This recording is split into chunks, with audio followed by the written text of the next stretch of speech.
Romanos capítulo 9, nós faremos a leitura dos versos 1 até o verso 5 apenas. Daremos início aqui a uma empreitada no capítulo 9, né? Acho que tem alguns irmãos aí ansiosos para ouvir exposições no capítulo 9 de Romanos. Mas nós tomaremos o cuidado de olhar para esse texto não com um propósito apenas intelectual, né? Um assentimento intelectual. Nós vamos olhar para esse texto com um propósito maior, de que o Senhor, Ele, assim como Paulo colocou seu coração e a sua alma aqui, o Senhor também alcance o nosso coração e a nossa alma. Aquilo que nós compreendermos no nosso intelecto, aquilo desça para o nosso coração, que aquilo faça morada na nossa alma. Amém? Romanos 9, verso 1 a 5, Paulo está lidando aqui com a incredulidade dos judeus.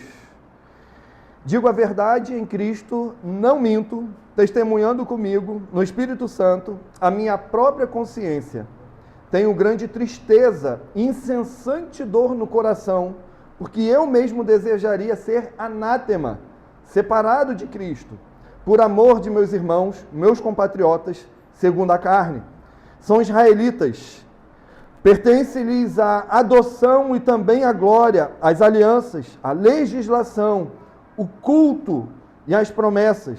Deles são os patriarcas, e também deles descende o Cristo, segundo a carne, o qual é sobre todos, Deus bendito, para todo sempre. Amém. E assim a gente começa essa jornada, essa empreitada, uma nova empreitada, que vai do capítulo 9 até o capítulo 11 de Romanos. Esses capítulos, eles vão formar uma unidade na qual Paulo vai tratar de alguns temas que são controversos, alguns temas que são debatidos já há muitos anos, ao longo dos tempos, dos séculos. Temas que têm despertado a curiosidade de muita gente. Temas que têm provocado grandes discussões nos meios acadêmicos, também na igreja. No entanto, irmãos, nós, como eu disse, precisamos olhar com maiores cuidados para este texto.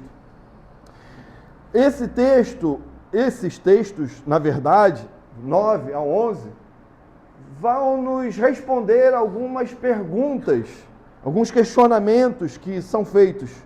Qual é o status atual da nação de Israel devido à sua incredulidade? Existe algum futuro para Israel no plano redentor de Deus? Eles foram rejeitados para sempre por terem rejeitado o Messias? E quanto à doutrina chamada eleição incondicional?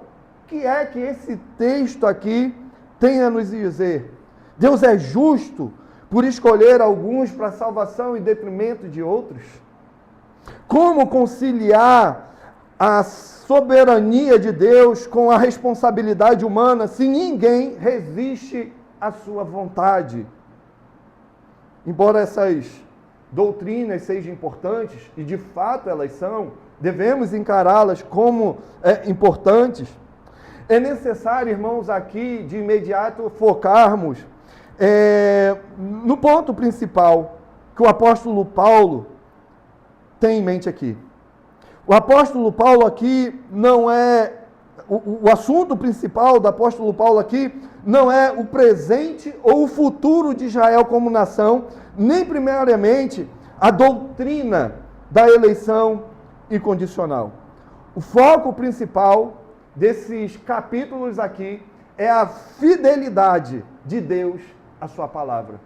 É a forma como o Senhor mesmo vai tratar todas essas demandas à luz das Escrituras Sagradas.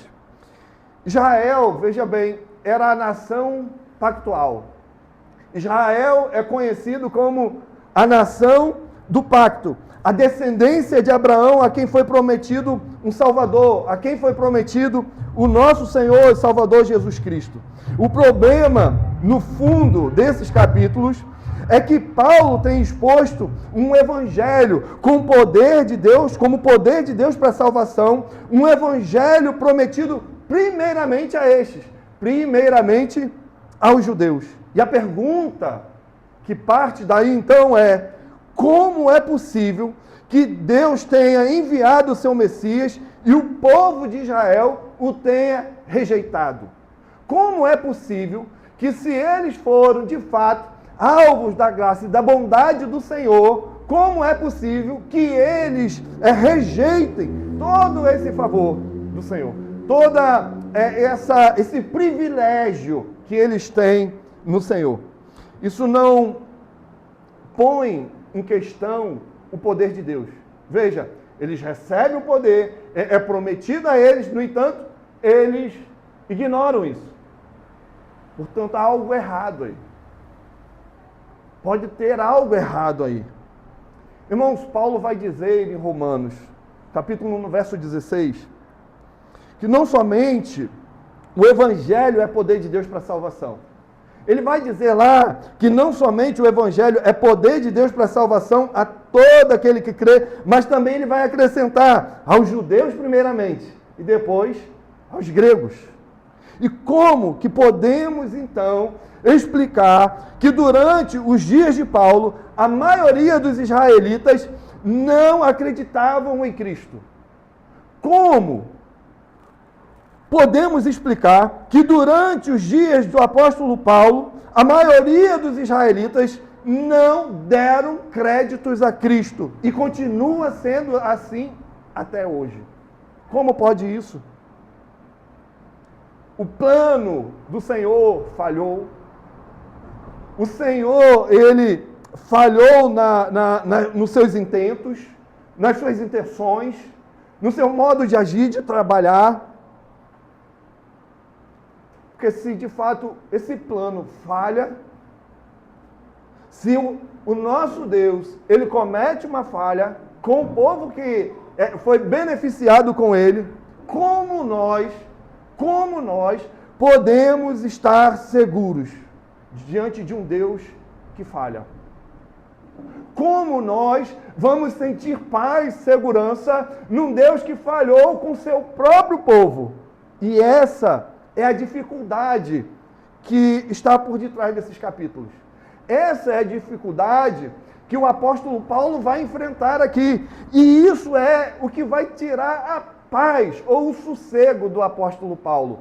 Isso é o que vai trazer uma tristeza, uma angústia profunda na alma do apóstolo Paulo. Mas devemos lembrar que no verso 6, Paulo diz que, mas não é que a palavra de Deus tenha falhado. Paulo vai dizer, olha, Deus não falha nos seus intentos. Deus não falha nos seus pactos. Deus não falha nas suas alianças. O Senhor não falha. E isso traz angústia para o coração do apóstolo Paulo. Veja, o povo dele, o povo que foi beneficiado pelo Senhor, deu as costas para o Senhor. E isso inquieta a alma do apóstolo Paulo. Isso inquieta a alma de muitos. É isso, irmãos, que atormenta Paulo aqui. O que Paulo quer demonstrar nessa porção da carta é que Deus fará o que se propôs a fazer, que o seu plano nunca falhou, que o seu plano nunca falhará. O Senhor não erra, o Senhor não comete erros, o Senhor não falha. E agora, antes de demonstrar aqui o seu ponto, o apóstolo Paulo descortina o seu coração diante dos seus leitores, mostrando que a incredulidade de Israel não era para ele um assunto meramente teórico, abstrato. Paulo vai mostrar aqui, diante da incredulidade de Israel, que isso não é um assunto qualquer. Que isso não deve ser tratado de qualquer forma, de qualquer maneira. Paulo aqui vai desnudar seu coração por trás da sua escrita. Paulo se sente comovido aqui. Diante de toda essa situação, o seu coração está comovido pela incredulidade dos seus irmãos compatriotas segundo a carne, como ele vai chamar no verso 3 aqui. E é com esse espírito, irmãos, que nós devemos considerar esta porção da carta de Romanos. É desta forma que nós devemos olhar para aquilo que nós teremos daqui em diante, do capítulo 9 até o capítulo 11. E isso não é uma mera teoria. Há pessoas entrando em discussões com relação à eleição. Os arminianos, os calvinistas. A gente entende tudo isso. Se discute essas coisas. No entanto, quando Paulo escreve, essa discussão não é considerada. Não havia arminianos. Não é essa a discussão aqui. Há algo aqui muito mais profundo, há algo aqui muito mais importante que a introdução desses capítulos vai nos ajudar a entender. Que a introdução destes capítulos, vai trazer luz a tudo o que vem a seguir. Há pelo menos aqui, irmãos, 3 aspectos que nós devemos prestar atenção. Há pelo menos aqui 3 aspectos da angústia de Paulo por seus irmãos, por aquele povo, da sua raça.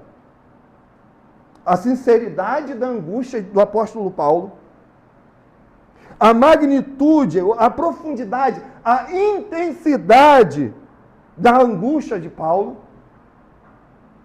a razão da sua angústia, isso deve ser considerado. Veja comigo aí, primeiro, a sinceridade da angústia do apóstolo Paulo. Diante daquilo que atormenta a sua alma, veja o modo sincero com que ele vai trabalhar do verso 1 ao verso 2. Digo a verdade em Cristo, não minto, testemunhando comigo, no Espírito Santo, a minha própria consciência. Tenho grande tristeza e incessante dor aonde? Dor no coração. Eu digo a verdade em Cristo, eu não minto, testemunhando comigo, no Espírito Santo, a minha própria consciência. Tenho grande tristeza e incessante dor no coração, diz o apóstolo Paulo. Irmãos, é impressionante a maneira dramática como o apóstolo Paulo passa da celebração, do capítulo 8, para o lamento aqui, para a tristeza aqui. No capítulo 8, Paulo termina exaltando Deus pela segurança do seu amor em Cristo. E agora, sem nenhuma oração, sabe? Sem nenhum cuidado, ele passa de modo abrupto, sem transição, para o lamento. Paulo diz: digo a verdade em Cristo, não minto, tenho uma grande tristeza. Ou seja, eu tenho uma dor contínua no meu coração, uma declaração aqui de lamento, de pesar do apóstolo Paulo. Isso já nos ensina alguma coisa. Aqui já tem uma aplicação rápida, ligeira para o nosso coração, para a nossa alma. Isso aqui vai mostrar quão complexas podem ser as emoções de um crente. Nossas emoções são complexas deste lado da eternidade. Da alegria, do gozo estrondoso, a uma profunda angústia, uma profunda tormenta no coração do apóstolo Paulo. E isso acontece conosco também muitas vezes. Uma das coisas que pode causar, irmãos, mais dor no coração do crente é experimentar a alegria de estar em Cristo e, ao mesmo tempo, a realidade de que muitos dos que amamos continuam em oposição a Ele. E essa é a dor do apóstolo Paulo aqui. O gozo, a alegria de ter sido alcançado por sua graça, no entanto, o pavor, o medo, o desespero, a angústia de ver a quem Ele ama rejeitar o Senhor. Viver a parte do Senhor. É uma tensão que deste lado da eternidade nós não conseguiremos resolver. É uma tensão que nós não daremos conta. E Paulo está vivendo isso aqui, Aline. À medida que nós compreendemos o grandioso e extraordinário Evangelho de Cristo, maior será o nosso gozo, maior será o nosso prazer, o nosso contentamento no Senhor, mas também maior será a nossa dor. Quanto mais compreendemos da verdade gloriosa do Evangelho, há um gozo no nosso coração e alma, mas há um desespero, porque aqueles que estão ao nosso lado, que amamos, ignoram o Evangelho.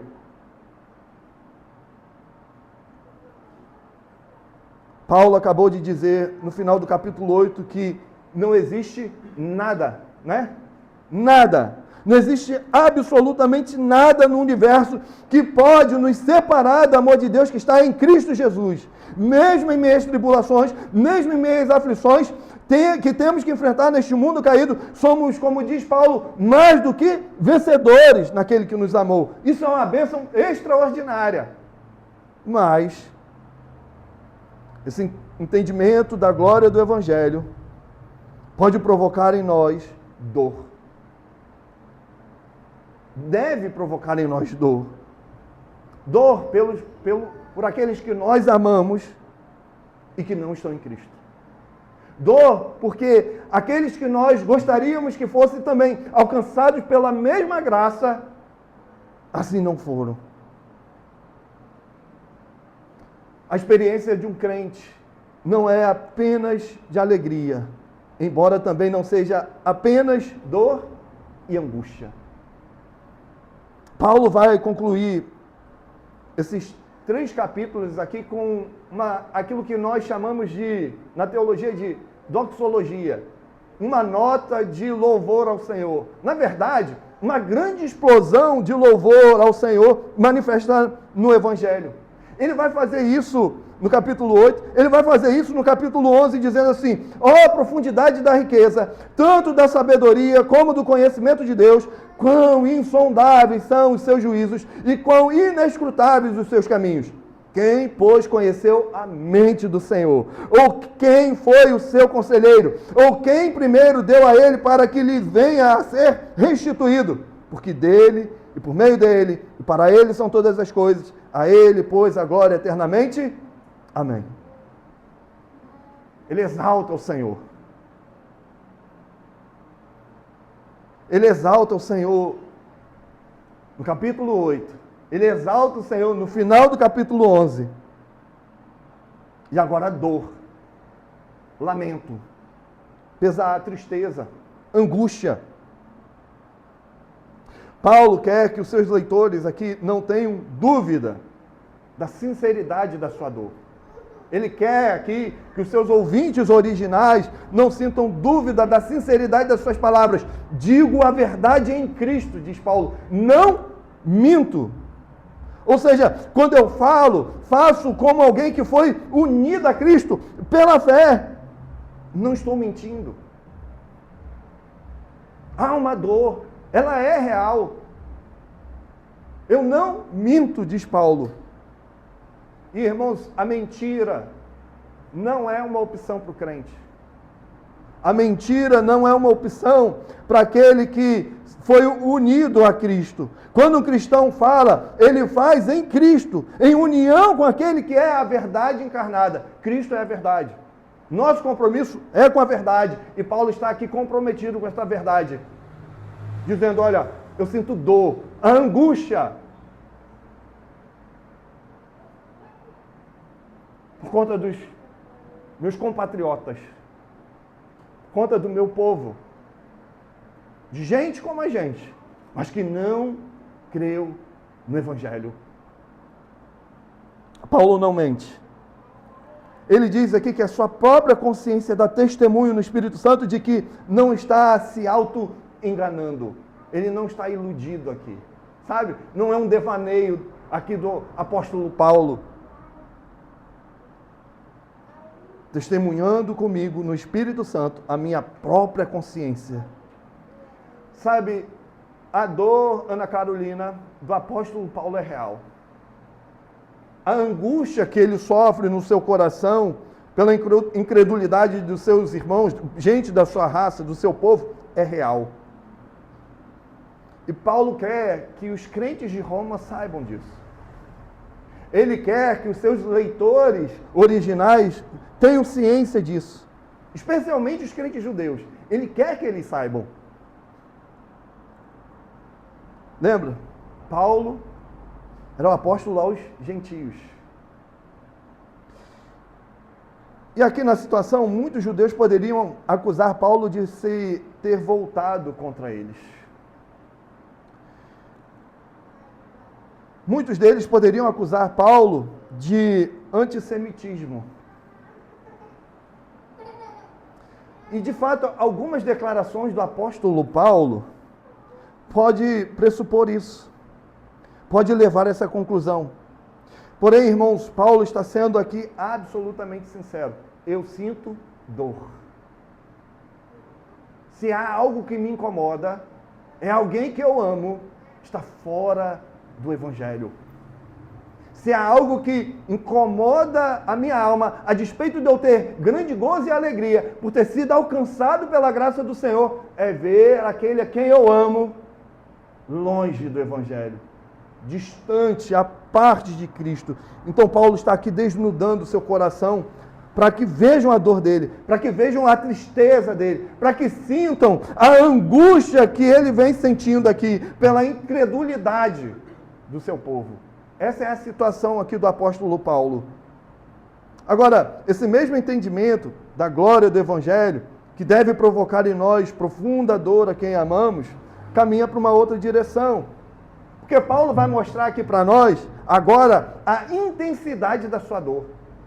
Se ele é real aqui, ele assume que é uma dor, mas é diferente você assumir e contar da intensidade da sua dor. Contar a intensidade daquilo que está incomodando o seu coração e a sua alma. E agora Paulo vai fazer isso, verso 1 e 2, diz assim: digo a verdade em Cristo, não minto, testemunhando comigo no Espírito Santo a minha própria consciência. Tenho grande tristeza e incessante dor aonde? No coração. Isso aqui é surpreendente. É surpreendente porque, embora Paulo fosse judeu, desde sua conversão ao cristianismo, ele havia sofrido muito por causa dos judeus. Em 2 Coríntios, capítulo 11, verso 24, ele diz que 5 vezes recebeu dos judeus uma quarentena de açoites, menos um, ou seja, 39 açoites. Fui 3 vezes fustigado com varas, uma vez apedrejado, diz o apóstolo Paulo. Paulo sofreu enquanto levava o evangelho de Cristo por todo o mundo greco-romano. Era por essas mesmas pessoas que Paulo estava experimentando a tristeza. Por aqueles que fizeram mal a ele, ele agora sente uma dor constante no seu coração e na sua alma.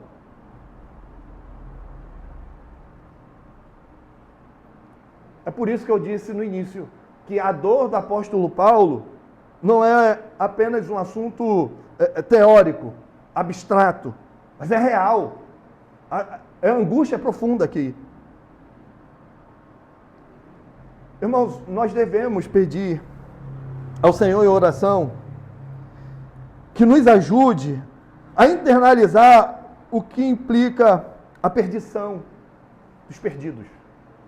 Precisamos pedir ao Senhor para que coloque em nós essa mesma dor, essa mesma angústia por aqueles que estão perdidos, por aqueles que estão longe do Evangelho. Nós devemos orar ao Senhor para sermos lembrados continuamente de que o inferno é real, é uma ameaça real para estes que estão à parte de Cristo, que o inferno é eterno. Nós precisamos lembrar disso. Nós precisamos meditar nisso, fazer com que isso desça, sabe, para o nosso coração, para a nossa alma. Nós devemos orar pelos perdidos. A igreja precisa se mobilizar em oração em favor dos perdidos e procurar expor a eles ao Evangelho. Anunciar o Evangelho. Paulo diz em Romanos 10, verso 1, que o desejo do seu coração é súplica a Deus a favor deles. Que o desejo do seu coração e súplica a Deus a favor deles são para que sejam salvos. Olha isso. O desejo do seu coração e súplica a Deus a favor deles são para que sejam salvos. Este é o verdadeiro desejo do coração do apóstolo Paulo. E também deve ser o nosso. Uma aplicação rápida, considerando essa exposição até aqui, é que nós precisamos ser mais ativos. No que tange levar o Evangelho, fazer o Evangelho conhecido, a glória do Senhor conhecida, nós precisamos ser mais ativos. Sabe por quê? A grande comissão não foi suspensa. O pecado, os efeitos, os males dos pecados também não foram suspensos. Nós precisamos ser mais ativos na pregação do Evangelho. Porque os incrédulos, eles se encontram numa condição terrível. E só Deus pode livrá-los deste mal. Somente Deus em Cristo pode salvar um coração impenitente, miserável, pecador. Só Cristo. E aí isso vai nos levar à razão do sofrimento do apóstolo Paulo. Conforme diz aqui o verso 3, porque eu mesmo, diz ele. Olha, Douglas, preste atenção. Porque eu mesmo, diz Paulo, desejaria ser o quê? O que está escrito aí?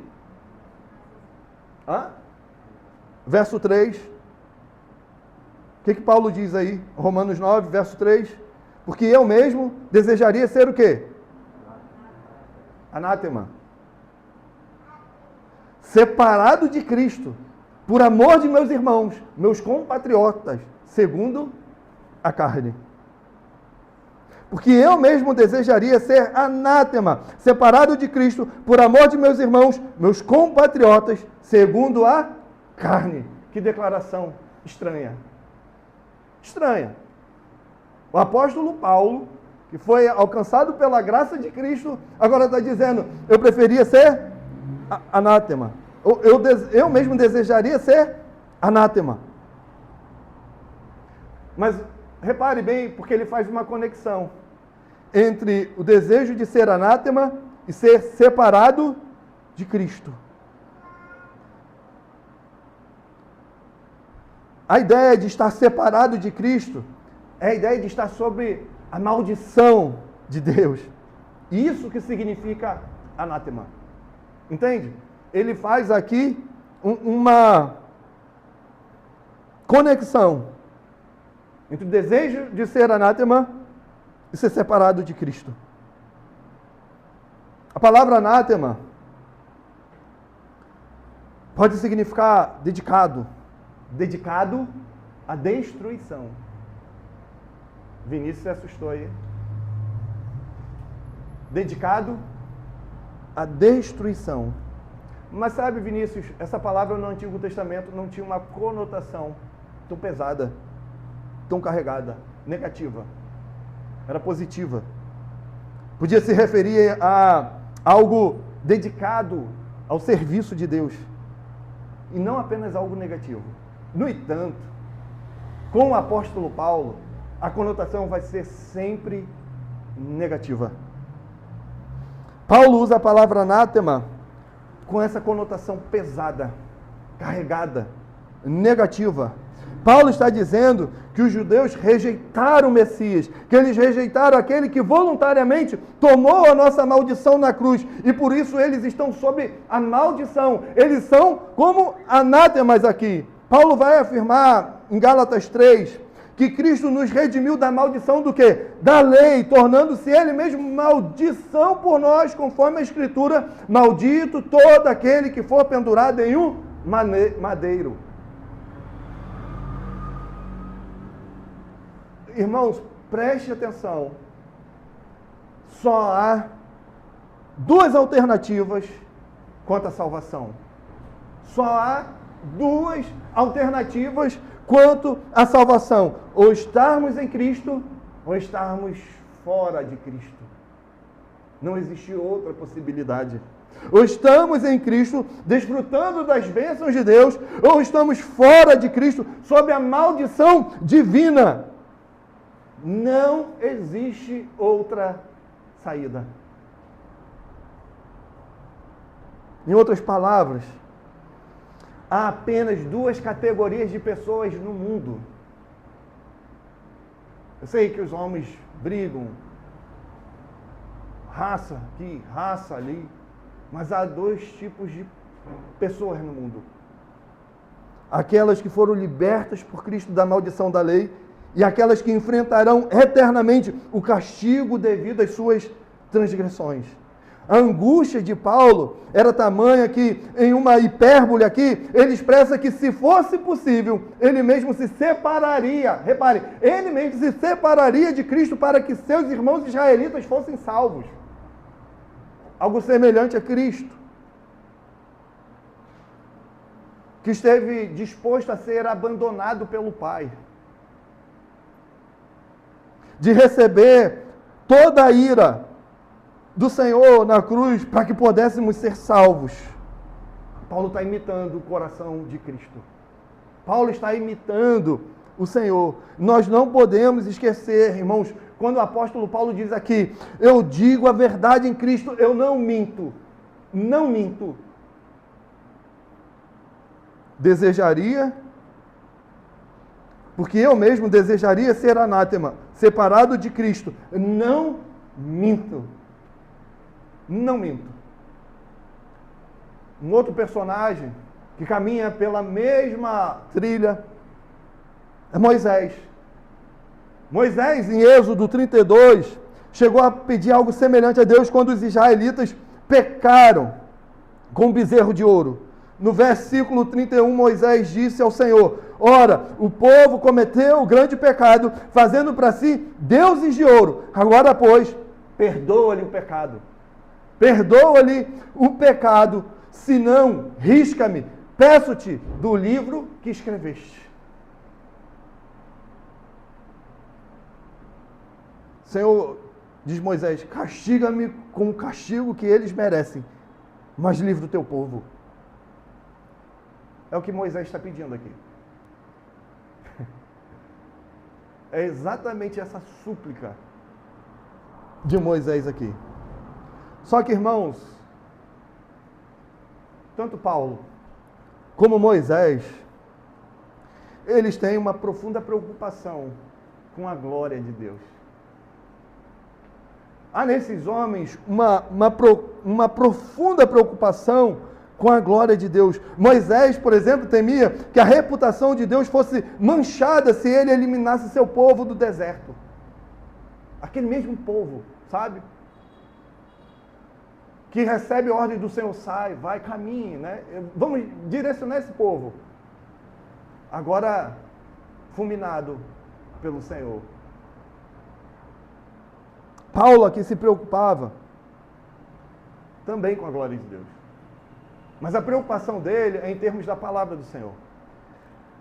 Ele não queria que tanto os judeus, os romanos ali, ele não queria que eles entendessem que Deus havia falhado em sua promessa.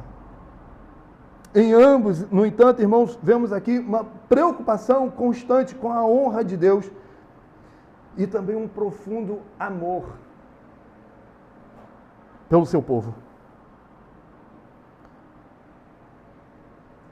Talvez você me pergunte, pastor, isso é possível?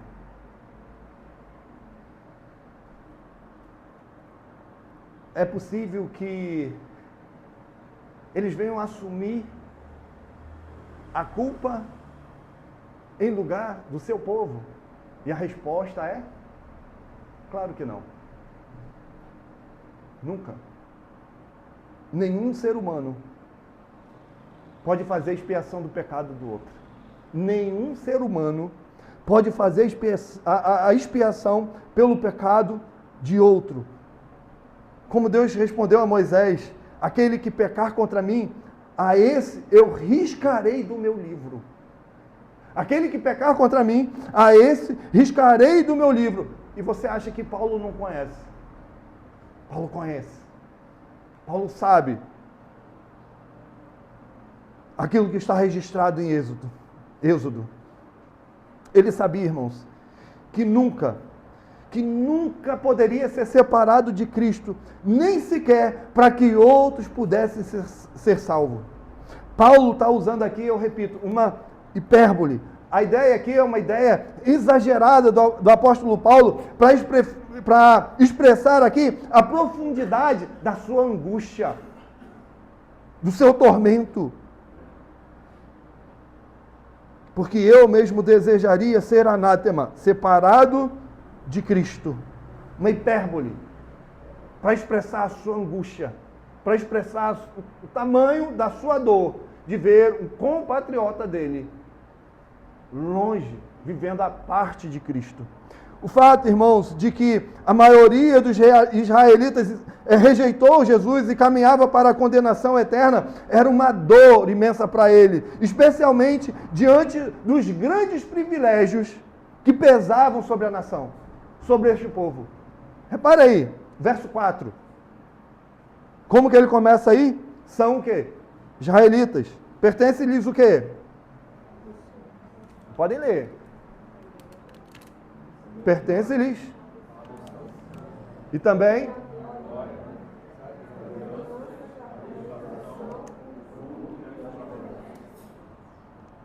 olha aí, são israelitas. Pertence-lhes a adoção, também a glória. Pertence-lhes às alianças. Pertence-lhes a legislação. O culto pertence a eles, as promessas a eles. Eles são os patriarcas e também deles descende o Cristo segundo a carne, o qual é sobre todos. Deus bendito para todos, sempre. Amém. Todos esses privilégios mencionados nessa lista ajudam a ver o problema teológico que a incredulidade de Israel representava. Toda essa lista aqui mostra para nós os privilégios que eles tinham. Eles são israelitas, diz o apóstolo Paulo aqui. Ser israelita significava mais que uma designação política ou nacional. Significava que eles foram os receptores originais das promessas da salvação em Cristo. Que eles pertenciam, por adoção, a Deus como filhos. São israelitas. Deus os adotou. Um povo que não era povo. Um povo que não era nada. Um povo que foi feito povo pela sua fé no Senhor. Foram adotados como filho. Deus concede a eles os privilégios que nenhuma outra nação no mundo desfrutou. Nenhuma. Deus vai enviar, lá em Êxodo 4, verso 22, Deus vai enviar uma mensagem a Faraó. Nessa mensagem, ele vai dizer assim: Israel é meu filho. Israel é meu filho, o meu primogênito. Nós estamos falando aqui de uma nação que foi adotada. Um povo que foi adotado. Paulo diz que a eles pertence a adoção, também a glória. Eles desfrutam, como nenhum outro povo, de serem testemunhas da presença esplendorosa de Deus no meio do seu povo. Eles tiveram essa glória. Aos israelitas pertencem aqui as alianças, os pactos, promessas juradas por Deus, imutáveis, né? Uma promessa jurada por um Deus imutável. Ou seja, promessas impossíveis de serem quebradas. Promessas que oferecia ao povo um profundo conforto na clara. Segurança. Isso é declarado aos Hebreus No capítulo 6, verso 13. Pois quando Deus faz a promessa a Abraão, visto que não tinha ninguém superior por quem jurar, jurou por si mesmo, dizendo: certamente te abençoarei e te multiplicarei. Olha isso. Veja quanto privilégio. Pacto, aliança. Um pacto, uma aliança firmada com Noé, que foi também com toda a humanidade. Deus faz pacto com Israel. Todas as bênçãos prometidas por Deus através dos pactos com Abraão, Moisés, Davi. Paulo diz aqui que eles receberam a legislação, que eles receberam a promulgação aqui da lei, a entrega da lei. Nenhuma outra nação teve esse privilégio. Nenhum outro povo teve a experiência que este aqui teve no Monte Sinai. Deus desce, o decálogo está ali, os 10 mandamentos assinados pelo Senhor. Nós sabemos que a lei não pode salvar. Sabemos que a lei não salva, mas sabemos também que a lei é boa. Vimos isso aqui. A lei é boa. A lei não era um problema. O problema desse povo não era a lei. O problema desse povo era o coração deles. O coração duro. Irmãos, Paulo vai dizer aqui que o culto pertence a quem? A eles. Olha isso. O culto pertencia a eles. Enquanto os pagãos perdidos sacrificaram seus filhos a Moloque em adoração às suas divindades, Deus descreveu em detalhes como queria ser adorado pelo seu povo. Ele instituiu um sistema de sacrifícios para lidar com o problema do pecado e para lembrá-los da vinda do Messias, a quem eles rejeitam, a quem eles ignoram.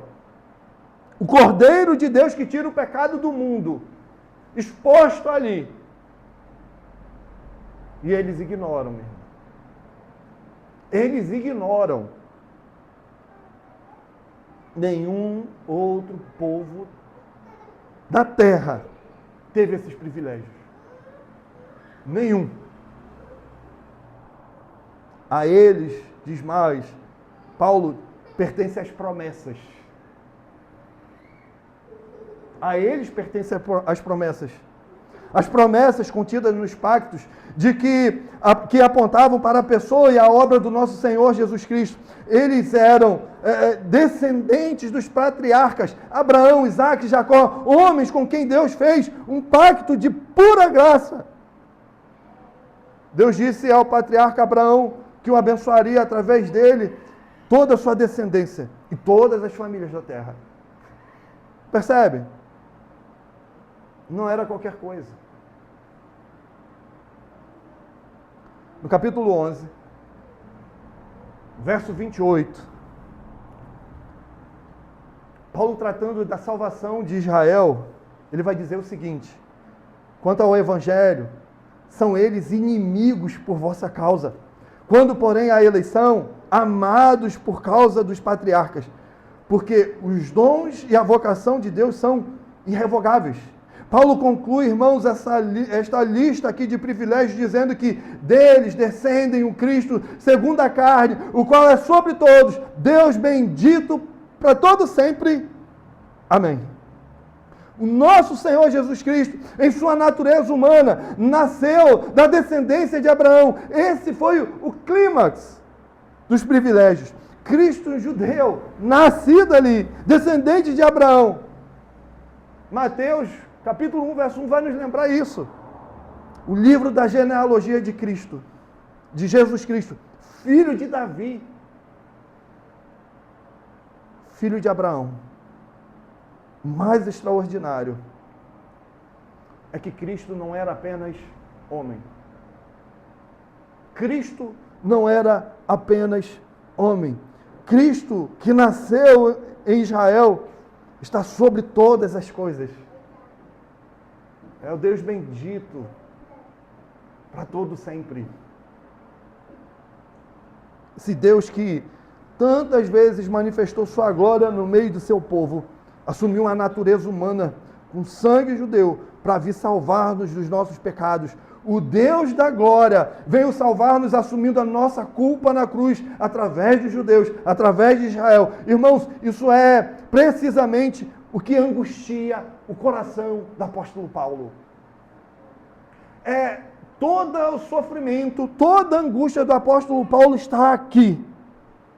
Como é possível um povo tão privilegiado, preparado por séculos para a chegada do Messias, não conhecê-lo? Como pode um povo tão privilegiado como nós acabamos de ver aqui, não reconhecer Cristo, rejeitar Cristo? E essa é a questão que Paulo vai tratar até quase o final do capítulo 11.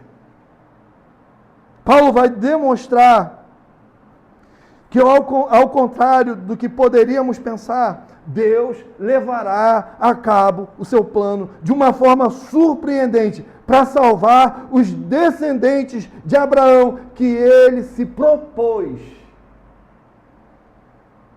a salvar.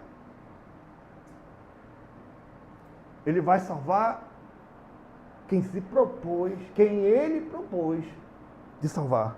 Notem, mais uma vez o verso 6. Mas não é que a palavra de Deus tenha falhado, porque nem todos os descendentes de Israel são o quê? Israelitas? Nem todos. Deus não prometeu salvar todos os descendentes físicos de Abraão. Como veremos no capítulo 10, eles não se perderam por não ter sido escolhidos, mas porque rejeitaram o Evangelho. A culpa é deles. Deus vai cumprir seus planos. Ele não falha. Ele não falhará. O plano de Deus, que incluía a rejeição dos judeus ao Messias, resultará na salvação de pessoas de todas as nações, através de Cristo, que veio por meio de Israel. O plano de Deus está se cumprindo, irmãos, exatamente como Ele determinou, e nenhuma de suas promessas falhará. Deus não falha, como vemos em Romanos 8, 35 e 39, onde podemos ter a certeza de que nada nos separará do amor de Deus em Cristo Jesus. Nada. Nada. Mas tá bom, pastor.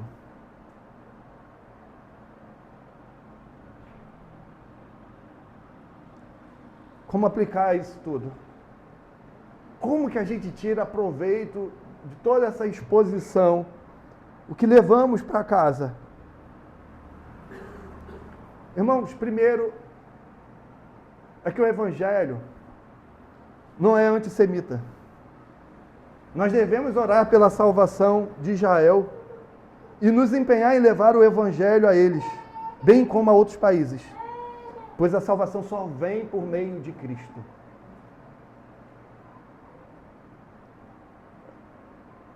Há algumas igrejas que parecem prestar verdadeiros cultos a Israel, né? Estampam lá atrás imagens, figuras, candelabros, um monte de coisa. No entanto, nós devemos orar por eles sim, porque há os eleitos do Senhor lá. E que por meio da oração, da pregação, do nosso investimento em missões, eles podem ser alcançados. Deus salva quem Ele quer, independente das nações. Devemos lembrar, irmãos, que todo aquele que nega o Filho, esse não tem o Pai. Aquele que confessa o Filho tem igualmente o Pai. Qualquer que nega o Filho também não tem o Pai. Ninguém se salvará apenas por ser judeu. Ninguém. Independente de sermos judeus ou gentios, a salvação só vem através de Cristo. Ninguém se salvará sem Ele. Ninguém. A angústia aqui de Paulo vinha do fato de que muitos estavam separados de Cristo. E estar separado dele é estar sob a maldição de Deus. Essa é a preocupação do apóstolo Paulo. Esse é o sofrimento do apóstolo Paulo. A segunda lição que tiramos aqui é que o nosso entendimento do Evangelho é insuficiente se não nos move a orar e buscar a salvação dos perdidos. Reparem, a segunda lição aqui é que o nosso entendimento do Evangelho é insuficiente se não nos move a orar e buscar a salvação dos perdidos. O Evangelho é tão grandioso, a salvação em Cristo é tão maravilhosa, que deveríamos desejar que, de todo o coração, que outros também conheçam e desfrutem da mesma bênção que nós desfrutamos. Todos.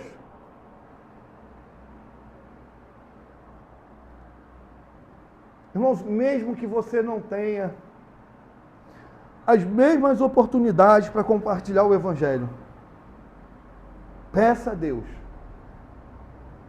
que Deus aqueça seu coração, que renove seu coração, para que você pregue o Evangelho, para que muitos venham a Cristo por meio do arrependimento e fé, através da pregação da sua própria boca, a serviço do Senhor. Você deve desejar que outras pessoas conheçam a Cristo. É bom para você? O Evangelho não é bom para você. Ele é tudo para você. É o que você tem de mais precioso, de mais valoroso. É o Evangelho. E se assim você o tem, você deve ser um daqueles interessados que o Evangelho alcance outros. Que outros tenham a mesma bênção que você.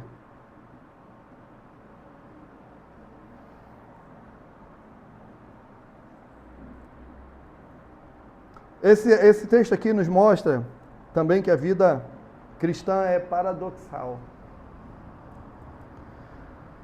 Que à medida que crescemos na compreensão da glória de Cristo e na alegria que Ele nos dá, também aumenta nossa dor e tristeza por aqueles que estão separados de Deus, especialmente aqueles a quem amamos, e que rejeitam os privilégios que temos por estarmos próximos de Cristo.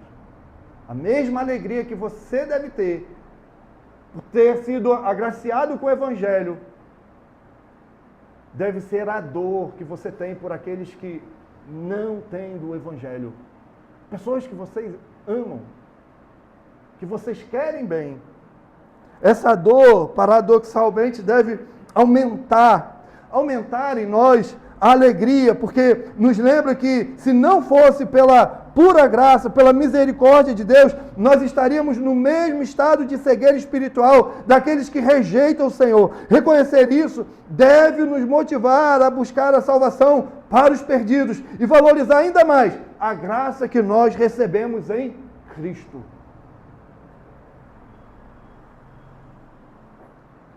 Mas, irmãos, finalmente,